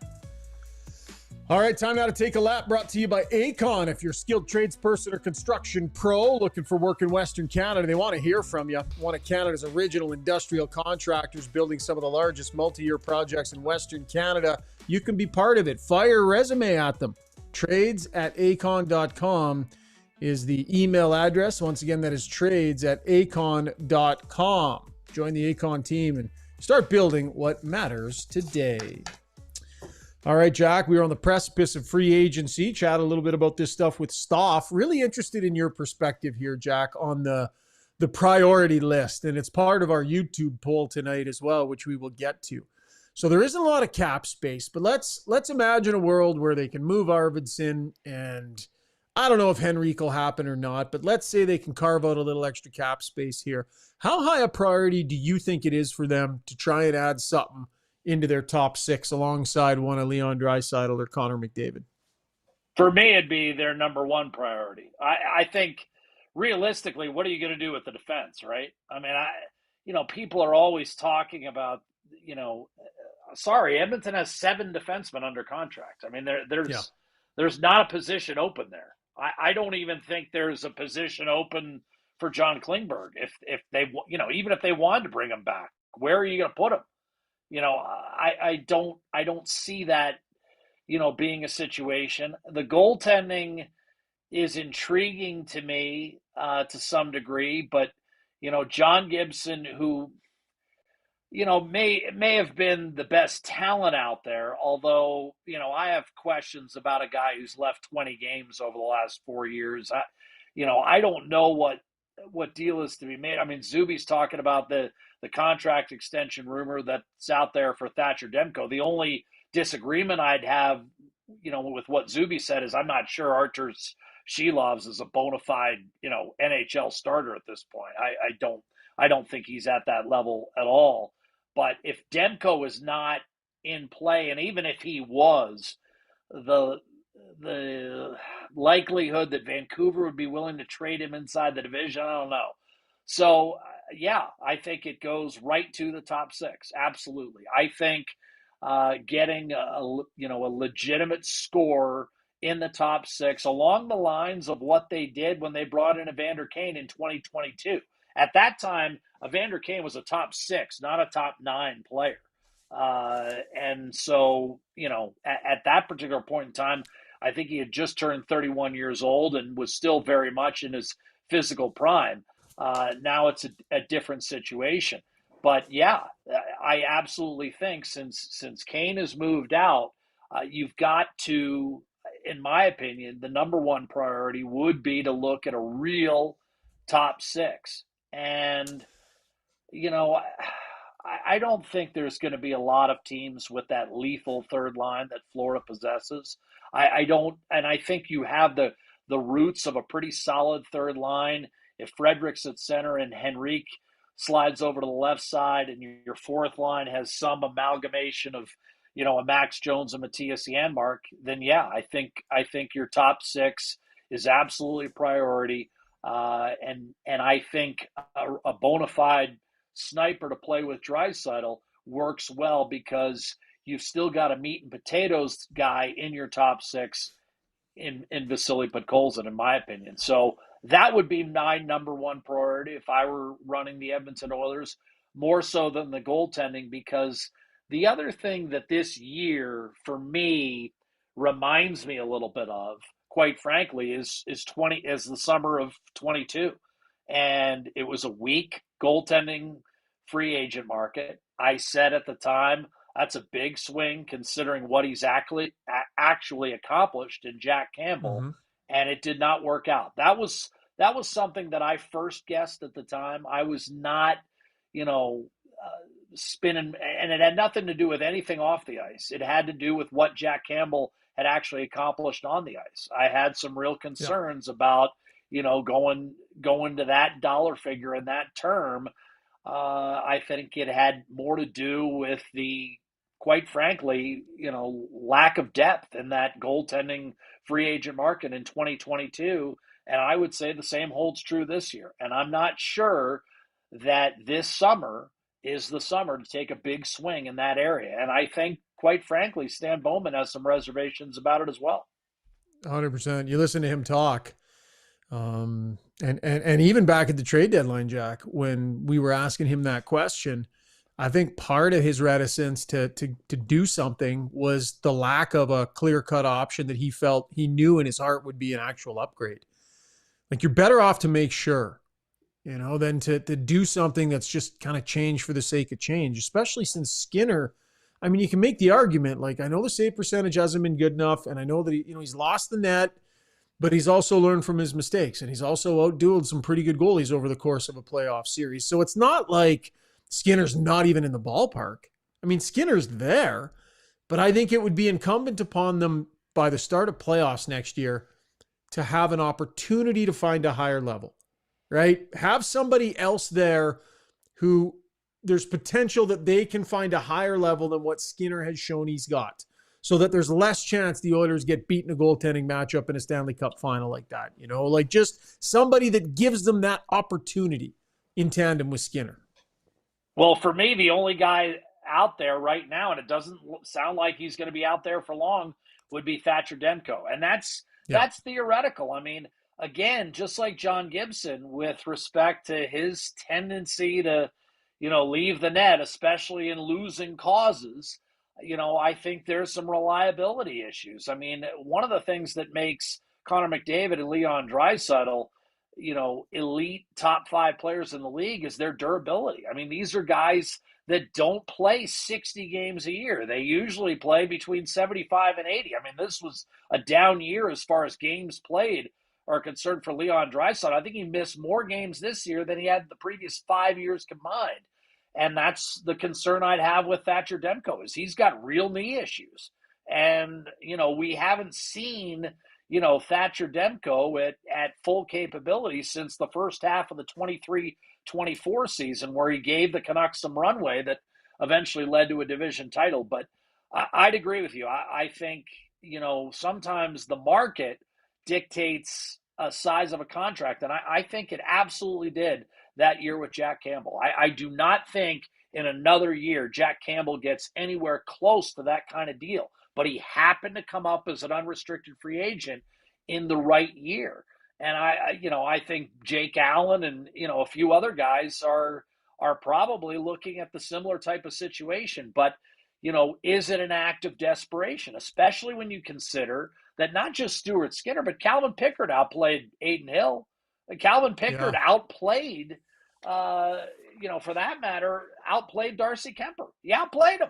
He played better than Darcy Kemper did. And Darcy Kemper was a Vezina finalist. So, for me, it's not as big of a priority. And part of the reason, I'm not saying, I agree with what you're saying with respect to, yes, in a Stanley Cup final, do you really want to be wondering who the Game 6 starter is? I understand that. But, having said that, I don't know whether there's a viable option out there that's a slam dunk. Here, let's make a change. I think right now, this summer, is if you make a change, the argument could be made that you're making change just to make a change. And I don't think Stan Bowman wants to do that. I agree. If the right opportunity presents itself, I think he's all for it, and I'm sure they'll even look to find it, but it doesn't seem like it's obvious and it's sitting there. Back to the forwards here, Jack. Are there any names that move the dial for you that are within reason? Like, there's lots of chatter about Brock Besser and such. I just don't see the Oilers getting a $7-8 million on a deal in free agency. I don't know where the cap space is coming from. I think if they're going to swing, it's going to be like, 3.5 to 5 and change. Maybe they could stretch it to 6. You got to move some more stuff around. Like with an Arvidsson trade, Tomasek in the minors, Jones in the minors. With what they've got left, you get into that 6 and change. Maybe they move Henrique and then that swings it for them. But, I mean, I'm looking for a guy that's... But that also creates another hole. Yeah, oh, for sure. But a cheaper hole. I mean, a cheaper hole to fill, I guess, a little bit. And maybe there's some internal options, but let's not split hairs on what happens on the fourth line. If you're looking at a top 6 player here in that 4 to 5.5 range, something like that, I mean, guys that are in that 20 goal range can get you there. Like I mentioned, Roslovic to Stauf, as I said, he kind of clammed up a little bit. He went there on Mangiapane. Dodonov is up in that range. Kid out of Vegas there, Olofsson, potentially up in that range. Suter, I don't think is the guy out of Vancouver. He had 25, and I don't think that's necessarily the right fit. Like any of this moving the dial for you? Any of these names? Well, to be honest with you, Victor Olofsson would be a guy. That would be the one guy for me because he's got a wicked shot. He is a player that can disappear on you at times. I don't think there's a chance they'd look at Dodonov. Dodonov, they had an up-close look at in the Western Conference Final, and he, as you know, was an extra, in the back half of that 100%. Series. I don't think Dodonov is in play. Roslovic is another player that, I mean, there's a reason he's bounced around. I mean, I like Jack personally. I've gotten to know him a bit over the years. Jack Roslovic to me is, a similar type of player to Kapanen, to be honest with you. I mean, I know he's done it a little more often than Kapanen, but I look at Roslovic as a guy that, when it gets tight, I just don't know. Olofsson has a weapon. I mean, for me, to be a top 6 player, you've got to have a weapon, whether it's speed, elusiveness, or pure goal scoring, or pure net drive. Victor Olofsson is a pure goal scorer. He can fill the net. He scored, I think, 28 in the season at one point. And I like him on the power play. I think he might be even a guy that sneaks into some, occasional first unit looks if he was on the Oiler power play. I don't mind Victor Olofsson. I think that's, of the options you talked about right there, perhaps the most viable. That's on the unrestricted free agent market. We haven't talked much in the way of trades. And, I think if you're talking big swings and you're not getting into $7 and $8 million, like you're talking about with a guy like Brock Besser, I think then you look at teams that realistically know they're not going to be in the postseason. So what's the difference if they move a guy who's got limited term left on potentially even a team-friendly deal? I mean, it's great to have those guys but if you're a middling team that's not really a viable threat to do much beyond potentially squeak in as an 8th place team with 90 points, then you start looking at one or two of those guys that you could make a deal for. Now, of course, we talked earlier about Brian Rust. And I mentioned to Bob, you'd brought that name up to me not too long ago. Troy Terry's an interesting one. You might want to get the money down a little bit on him, but these are guys that legit top 6 forwards when they step in. Don't know what the trade assets in return would be. Those would be more hockey type deals though, Jack. Yeah, I agree. And I don't know whether, I mean, Troy Terry, the one issue there is Anaheim's making a push for the playoffs this year. They really are. They've got to get Dostal signed. but they're trying to get into the playoffs. So again, similar to Demko, are they inclined to make a deal, within the division against a team that they might have to beat an extra time or two to get into the postseason? I mean, remember, I think Anaheim took 3 or 4 last year from Edmonton. I believe right off the top of my head. So, Anaheim might not necessarily look at that type of deal, even if it worked out for Edmonton, as you said. And why would Anaheim want to retain any money on that to a division rival, no less? For sure. 100%. So for me, it'd be an Eastern Conference opponent with a team-friendly deal that's probably not going to go to the postseason. And again, the problem with that from an Edmonton perspective is, what kind of capital do you have left to get that type of player? Because obviously they have been taxed with early round draft picks in pushes to go on these deep Stanley Cup playoff runs the last couple of years. So they don't have, a backlog of first and second round picks to throw at a team. All right. Great stuff. That was our Take a Lap segment, brought to you by our good friends over at Acon. Going to keep the Oiler talk rolling here and get into our core adjustments segment. Stan Bowman said something the other day. We'll hear that clip, and that's a jumping off point for our next conversation. It's brought to you by HSE Core Services. And lost that one. There it is. If you're a small to medium-sized business, HSE Core has your back when it comes to health and safety compliance. From creating and managing a tailored health and safety program meeting all legislation and core requirements, HSE supports clients' operations every step of the way. Check them out, www.hsecor.com. Stan Bowman the other day talking about internal growth, Jack, and what's a reasonable expectation for players in the system to step up and take increased roles on this team. Here's Bowman talking a little bit about that. I think Matt Savoy is probably poised to take a big step next year. Same thing with, we're hoping Noah Philp could be a player for us in a depth role. I'm excited for David Tomasek to come over. He's a leading scorer in Europe for 2 years in a row. I think he's got a lot of game.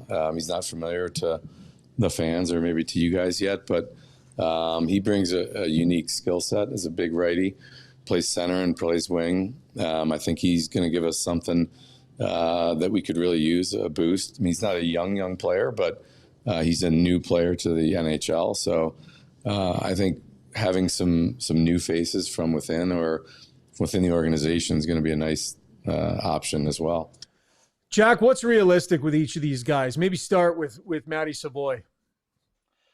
I think Matt Savoy, what would be a real achievement for him is if he were able to carve out potentially a third line role with Henrique potentially shifting to wing and Frederick in the middle. That would be a major step forward for Matt Savoy. And that may sound a bit ridiculous.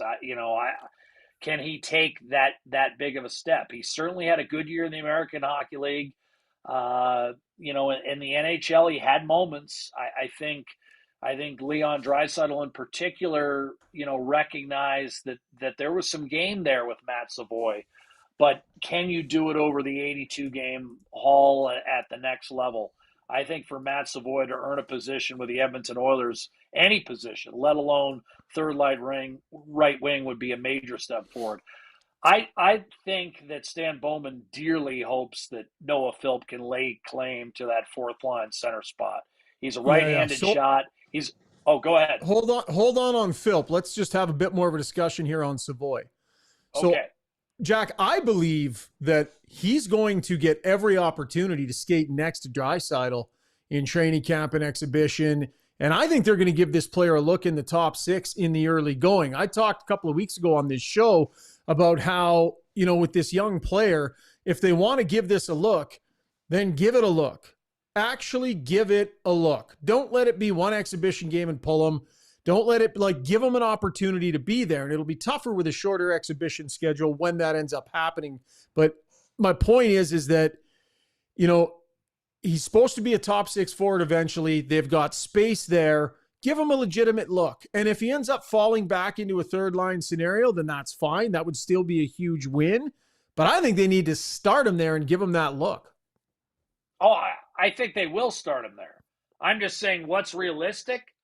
You know, for me, for Matt Savoy to go from playing in the American Hockey League one year to playing along Leon Draisaitl for the entirety of an 82-game schedule, to me, that seems like a stretch. If it happens, that's a major, major win for the entire organization in terms of developing a player that, you know, Buffalo obviously moved on from. Now, you know, we've seen the Sabres move on from, you know, a Stanley Cup. I mean, they've got more guys on the Stanley Cup, but obviously the Sabres have never won one. You know, so. But would you be in favor of patience, though, Jack? Would you be in favor of? Because what's the standard? I mean, they sat there with Podkolzin and they're not producing. Now he made plays, and Draisaitl liked playing with him, and he had qualities in his game that definitely complemented Leon's game that Savoy does not have. But they showed patience. So if the standard isn't to be piling up the points every night, what about having some patience and letting him grow into that role that so come playoff time, maybe he is a little bit more comfortable there. My point is, if it doesn't work in the first month, I don't know. Like, what's the standard? Let it breathe. Yeah, I mean, you know, I think that's especially true with respect to Edmonton's general attitude about the regular season. As much as, you know, a lot of fans would love to see the Oilers win that first division title since 1987, I don't think it's a big priority. And Edmonton keeps proving time and time again that home ice means very little to this hockey club. I mean, if you think about it, this year the Oilers won the 3 series that they didn't have home ice in and lost the series that they did have home ice in. I mean, it really doesn't Just get matter there. to this hockey club. It's an exercise. And for guys like McDavid and Draisaitl and Nugent Hopkins and Nurse, they've achieved everything else.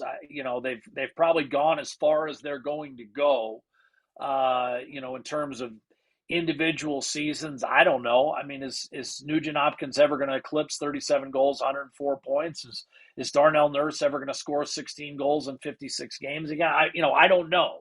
I think those players, along with McDavid and Draisaitl, they have one goal, and it's not anything to do with the regular season. So I do think there's room for patience for Matt Savoy, but I also think that when it comes playoff time, what I've seen from the Edmonton Oilers, you know, in recent years is it's the battle-tested players that have produced more often than not. Even a guy like Kapanen was the guy who ended the Vegas series. You know, Evander Kane 3 years prior to that. Corey Perry this year. You know, again, it's not theoretically ideal. You'd love to see a guy like Matt Savoy take the reins. That's why I'm saying realistically for me, I still think it'd be a major step forward if he starts in the top 6 and then everything kind of settles and he ends up on a regular third line with Adam Henrique and Trent Frederick. I think that would be a major step forward for the Oilers, you know, growth and development. Now, if he sticks with Draisaitl, then you're talking about a home run. But even if he holds down a top 9 position for the entirety of the year, I think that's tremendously significant for a guy who basically got a handful of games, you know, from one year to the next. That's a big jump, especially on a veteran-laden team whose only aspiration is championship aspirations. They're not interested in anything else. Sometimes you got to have a little bit of patience if you want the payoff of guys contributing on their entry-level deal. Sometimes, like Matt Savoy is a good example. If you want a guy that can contribute for under $1 million, sometimes you got to let it breathe a little. They let it breathe in the American Hockey League this last year. 19 goals, 54 points. It was a good year. If he's ready to take the step, it'll be interesting to see how much patience they have to let it happen at that dollar figure. Jack, quickly. I still think there'd be plenty of patience. It's not like Frederick and Henrique are going to be playing 8 minutes a night. You know, if he's playing 13, 14 minutes with those guys on the third line and getting some second power play time, I don't think that's, I think that's giving him enough of a chance. It's hard for me to envision a guy with his experience on this team with these goals and these elite players, taking an 18 to 20 minute chunk for the entirety of an 82 game season. I think you're absolutely right in the fact that they're going to give him probably a good 25 to 30 games. My experience tells me that a top 9 duration of the season is more likely than a top 6, at least on this particular team at this particular time. It's not like he's entering the league when McDavid and Draisaitl are still 23 and 24 years old. They're not going to surrender those minutes. I mean, McDavid and Draisaitl are not suddenly going to play 19 minutes next regular season. They're still going to be playing 22 minutes a night. 100%. Okay, Jack, quickly, you were going to make a point on Noah Philp and Thomas Ek if you have one. Noah Philp, for sure, they desperately want to win that fourth line center role. Right-handed shot, established penalty killer at the professional level. I just think he's got to get stronger, and I think he needs to take a step forward in terms of just being that absolute pro night in, night out. He's a guy that hopefully soaked up what a guy like Corey Perry he needs to understand that he's not a young player either. I mean, he in many ways is similar to Thomasek in the sense that he's not in his early 20s. He doesn't have 6-7 years to grow into a role. The time is now for him. If he doesn't, this might be as good a chance as he gets. Yeah, absolutely. Again, because he's not 21, 22. He's 26. He's got to take control. And, I think, again, being a bigger guy, 6'3", right-handed shot, solid penalty killer, man, he's got the tools. He's just got to be reliable for, 10 to 12 minutes a night. It should not – that for me will be dictated on his professionalism and what kind of offseason he has and what kind of attitude he arrives at camp with.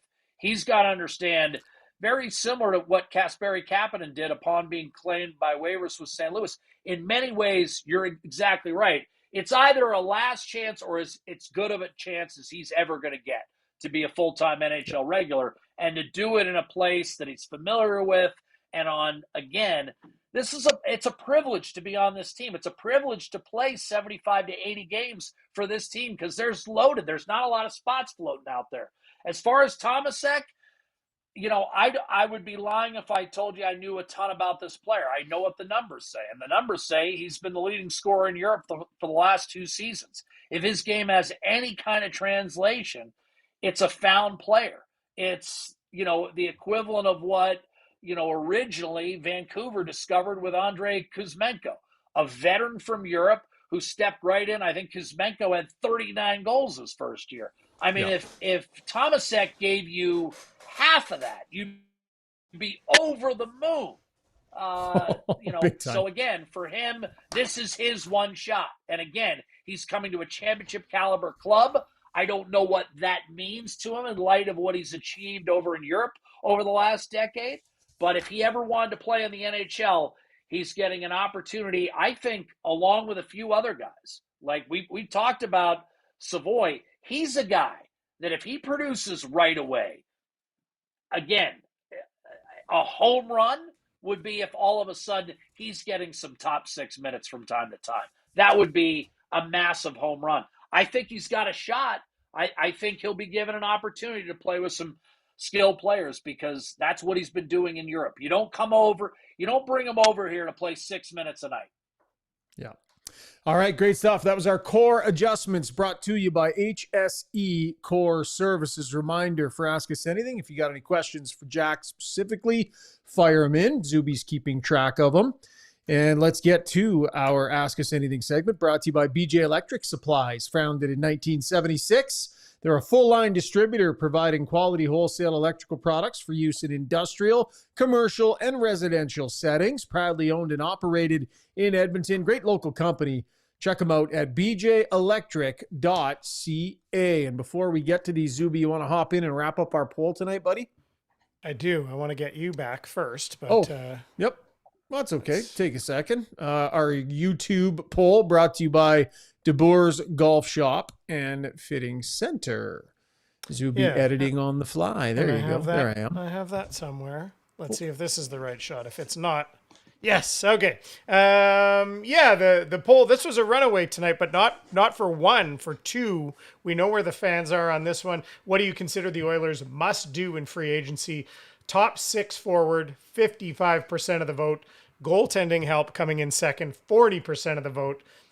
Other came in at 2% and fourth line center only 1%. The people are not interested in those two. And I'll tell you, I did have.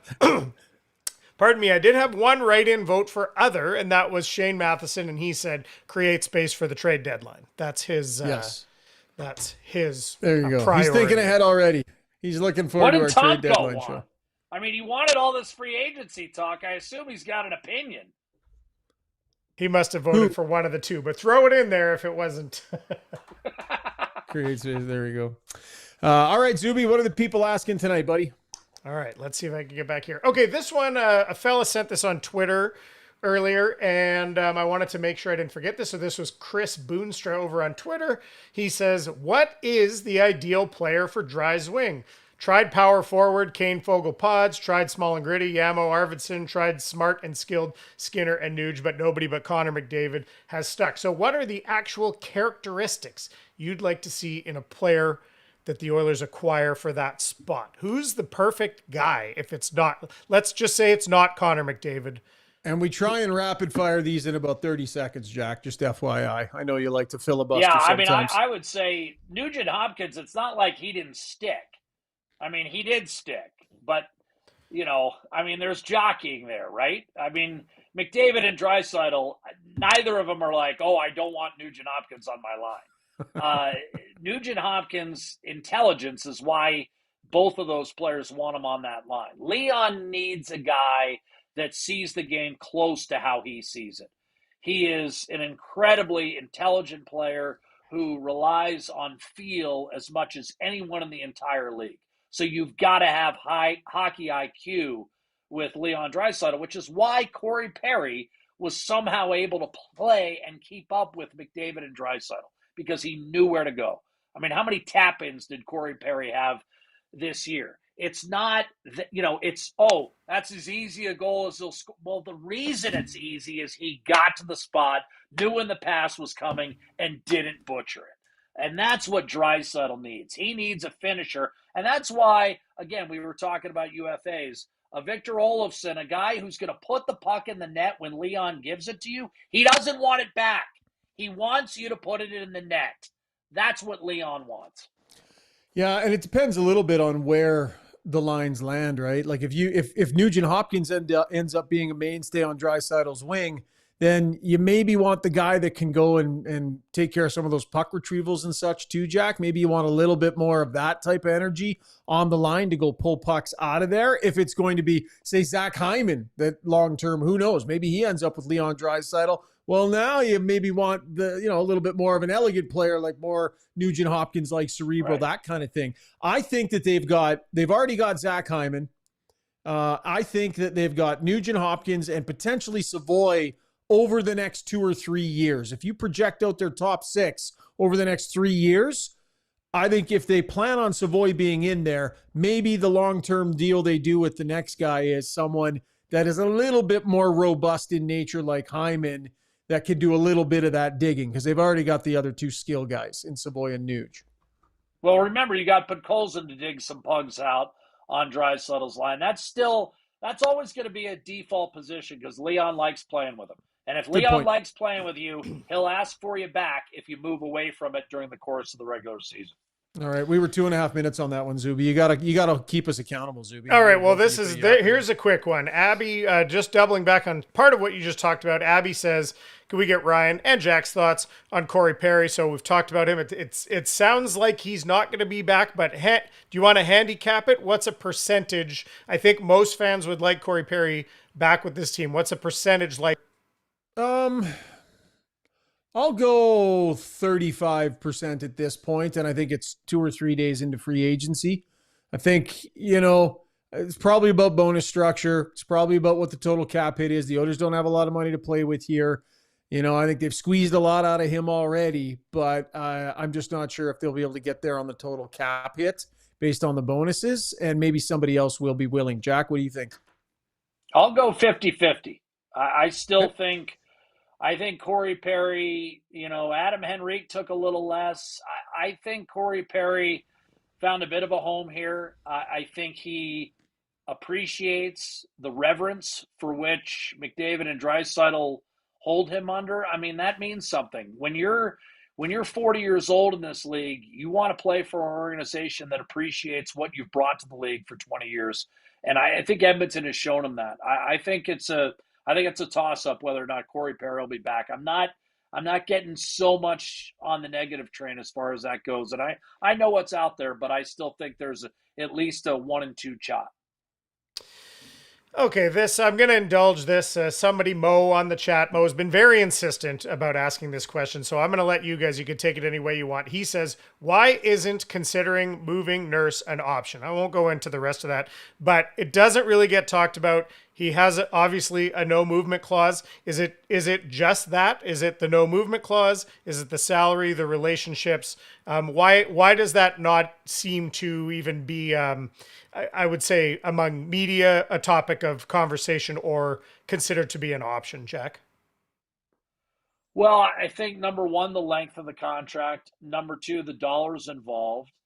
I think, for Edmonton to consider, moving a quality player like Darnell Nurse, why would you retain any money? Because if you do, you need to replace Nurse, especially in a year or two's time. You're going to need to replace him with a $6 or $7 million defenseman. If you were to retain money on that, you're basically giving away what you need back. Fine. Let's just say you rid yourself of 9.25, you retain 2. Now you've got to go out and get a $6 or $7 million defenseman to replace Darnell Nurse. I mean, again, it's very easy to start talking about getting rid of guys and clearing cap space and all that stuff, but it's also, a practical matter, you're creating a huge hole. I mean, Darnell Nurse is a minutes eater. He plays 25 minutes a night. He plays in all situations. Even on the second power play unit, he gets some time. And, oh, by the way, he's part of your own core four. I don't like to use that term because it's associated with our neighbors in Eastern Ontario. But the bottom line is like, why are you looking to get rid of a guy that is very well respected within that locker room? I just don't see it. I know that in a perfect world, sure, you'd love his cap number to be 775. I don't think in a couple years it's going to make a whole lot of difference. And you've also got a guy that's pretty well invested within the community and wants to be here. Yeah. And the other thing too is, they've lived through some years with Nurse on that contract in a flat cap scenario where it's been tough. And I understand fans' frustration, but where this cap is going, Darnell Nurse's cap hit is getting better and better with each passing year. The cap's going to be 113, 115, 120 million in the life of this contract. And so, you'd be trading him at a time and in a window where his cap is actually probably going to make more sense based on where the salary cap is going. Zuby, we got some more. We still got Jack, or did he freeze up there? Oh, he does look. Oh, he fell asleep on us. Frozen? Yeah, he did freeze. That's okay. I'll text him right now and tell him to just hop back in. You got a couple more, Zuby? Yeah, I'll kick him and he can come back in. Okay. Hopefully he just gets right back in. Oh, there's you. Yeah, there's two of me. You're in stereo. What else we got here? Any idea how much Perry is asking, says Sue. Don't really know, Sue. I mean, 19 goals. If you want to get paid like a 19 goal scorer, that's a fair amount. But I think he would probably be reasonable and understand, the age that he comes in at. So tough to say. Can't imagine it would be sort of that $1 million range, though, that often these older players land at. I would feel like it would be a fair amount more than that. We got James, back there, Zuby? James Barrels had a good comment on that. He said, I think Perry wants the acknowledgement that he was extremely important to them, and a low contract might not do that. I think that's a worthwhile point of how... But he said what, sorry? Oh, yeah, that Perry was... That Perry might just want the acknowledgement of, that how much he contributed to not be offered exactly what he had. That he gets a bump from from what he did last year. Okay, let's go with this one.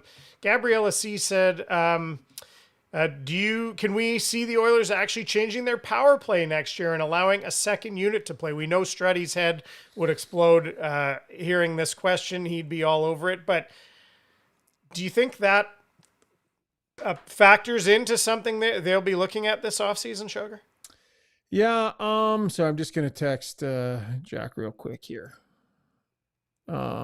We'll probably just wrap here, Zuby, as much as would have liked to have said a nice goodbye to Jack. We appreciate his time, but we're getting close to wrapping up here. So the power play is going to change in one significant way. It looks like Glenn Gulletson is not going to be around. He's moving on to the Dallas Stars, it looks like.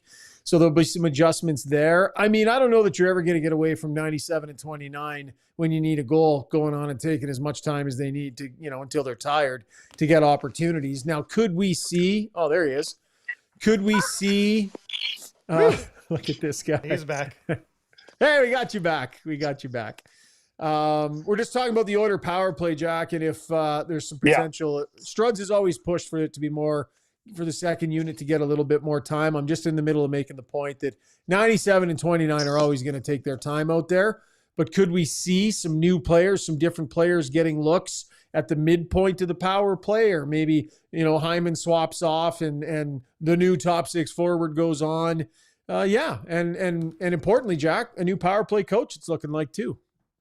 Well, that's the other thing. I mean, that's the thing for me. You could see, a completely different approach. I think you're going to see a power play with a different look no matter what happens, because Glenn Gulletson isn't going to be running that power play. He's going to be, trying to defend it as head coach of the Dallas Stars.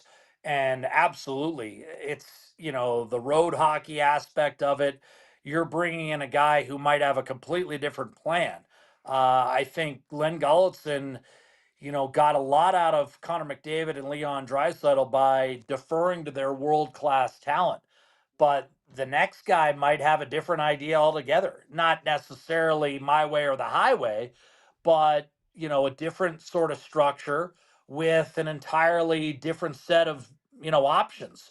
And I think, a new face with respect to that power play is going to bring about new ideas from, again, high IQ type of players. McDavid and Draisaitl and Nugent Hopkins are going to be able to blend their creativity with, the new coach. And who knows? I mean, there might be a couple of different ideas and different suggestions that come into play that perhaps may revitalize that power play and return it to, a top 3 unit as opposed to a top 10 unit. And, again, the collective, it's hard to argue with what the Oilers have done over the last 4 years on the power play. It's one of the most lethal power plays in the history of the National Hockey League. But that doesn't mean that a new approach and new ideas, along with some different utilization of personnel, might not keep it at or improve on the current level.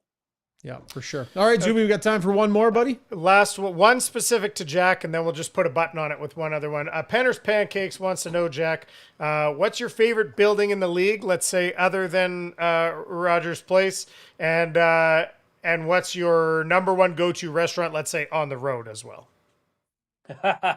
That's a challenging ask. When you get into cities like New York and Chicago and LA. You've got a lot to deal with there. Alla Familia in Pittsburgh, in terms of Italian, I'm going to betray some hometown bias there with respect to Pittsburgh. And for me, the one tourist trap that I always believe, it never takes a backseat to anything. Permane Brothers, I'm sorry, it's a sandwich shop worthy of its reputation in Western PA. So that should cover the restaurant reviews. As far as my favorite building in the league, it's really hard to top. Again, I think it's a combination with the city, but Madison Square Garden, it's a pretty special place to call a game in. There's a reason they call it the world's most famous arena. In Canada, outside of Edmonton, it's not even close, and that's the Bell Centre in Montreal. It's steep. It has that old school feel that I imagine, although I never called a game in the Forum, I imagine the Forum had. It's not just an audience. They know their hockey in there, and they get rambunctious. I love doing games in Montreal. So for me, it'd be New York first and Montreal close second. When you said tourist trap, I said, don't tell me Jack's going to say Bubba Gump Shrimp or something like that. No, but Primanti Brothers, for those familiar with the NHL road trips, of course, everyone in Pittsburgh will tell you go to Primanti, so it's a little cliche. Gotcha. But I got to say, it's awesome. Okay, right, last one. We'll put a button on this. Depressed Canadian wants to know, do you think tomorrow's free agent frenzy will be anticlimactic with the transactions today, or are there some surprises brewing for tomorrow, Jack? Boy, that's a really difficult question. I think there's going to be a surprise or two. I really do. And only from the sense that it does seem like it's going to basically play according to form. I think there might be a major surprise. I really do. And I'm not exactly sure what kind of swing Edmonton is going to take or what potential trade might be out there. But I can tell you that the Oilers know they're in a window, and they know they've got to keep up. They saw what happened today with Florida, and don't for one moment think that just because Edmonton sees Florida only twice in the regular season, I think the Oilers still feel they're the class of the West. They've got to find a way to push their way into a situation, whether it's Florida or Tampa that they see in the Stanley Cup final. They want to find the extra leg. Florida did that. Florida came back better, appreciably better. They improved. I think there was a reason that Florida survived Edmonton in 7 2 years ago. And, if there's such a thing as a decisive 6-game series, I thought Florida was the better team this year. I'm not sure they were the better team last year. Edmonton knows that. And that's why I think the Oilers are not only capable of finding a big swing in there. I think Stan Bowman is working it. I really do. And I think he knows that he might need something significant to go fully into the season and have enough flexibility at the deadline to push this club over the top. He knows they're close. He's just got to find the right ingredient to bring them to a level playing field and then let the players decide it. I'll make a simple prediction. Stan Bowman will do something in the next 2 days that we have not discussed on this show. It'll be something that we didn't see coming. That's my bold prediction for the next couple of days. And that was Ask Us Anything, brought to you by BJ Electric Supplies. We wrap every show with our Gallery Dental Play of the Day, offering a full range of services designed to keep your smile healthy. Their experienced team providing personalized care with the latest technology, making sure you get great treatment. Contact Gallery Dental, YEG.com. Zuby, I tasked you with this one today, buddy. What are you going with for a play of the day today? I'll just be brief. Wilyer Abreu, outfielder for the Boston Red Sox, hit an in-the-park home run today. He's on my fantasy team. It counts as a home run, even an in-the-park home run, so I was very thankful to get that. And it's he hit it into that triangle there at Fenway, and it took a wicked kick, and the left fielder was coming over, shot right past him, and they couldn't get it back, and he just legged it right out. And you don't see him very often. Nothing too crazy, but it was fun. I'm glad it counted for my struggling team, and it was a cool play.